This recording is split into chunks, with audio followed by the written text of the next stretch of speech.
You know, it was an older home, a 3-bedroom, 1-bath, but it was a very, very nice, very comfortable home. Very warm. Very warm, yeah. That had a warm feeling to it. Yeah, The way wood floors decorated it. throughout, you know, and the backyard, it was on a little over a quarter of an acre, so a lot of property. So small home up front, large backyard, dead end street, so it was very quiet. It had mature landscaping and a little bench.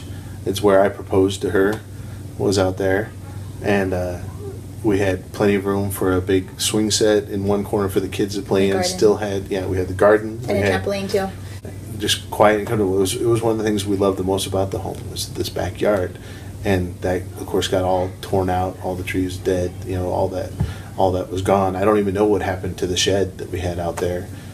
Had a nice 10 by 12, you know, that disappeared, and so we had looked at just kind of all the options of, you know, non-traditional, I guess, if you will, because nobody had been buying. We've been on the market for quite a while, and then our realtor brought that kind of lease-to-own option, whereby they give you some earnest money down, then they rent your home until they can qualify to buy. And as it came to us from the realtor, he was going to qualify in 3 months. 3 months, yeah. So we were like, ooh, that'll work. It probably, you know, the assurances are, it probably won't even go the full term of the contract and those types of things. So, you know, you take a look at it, you weigh your pros and cons, you say, what's the worst case scenario that can happen here?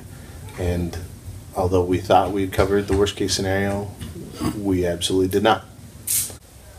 I think we'd probably do a lot more of our own vetting and those types of things of the people who are looking to buy or rent the home, rather than relying on a third party I don't think to we rented confirm. it. No, well, yeah, absolutely not. We don't want to do that, but we would even recommend to other people. You know, we're just, as we talk to friends who think about renting their homes or doing anything else, we say No.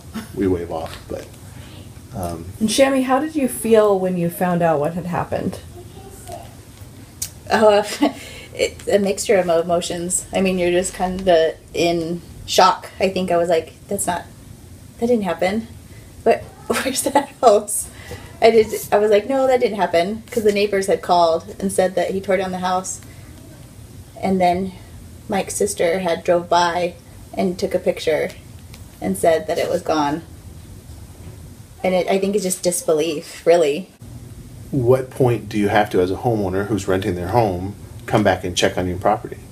This was all done within the matter of a month from the time that we got out of that home. And of course, we're in the same process of moving into a new home, trying to get ourselves settled, go back by the property to make sure it's all right without being that intrusive owner, that overbearing landlord. You know, a month isn't, to me, you know, to pop back in a month, that seemed a little bit overbearing. But like I said, our home was gone within a month.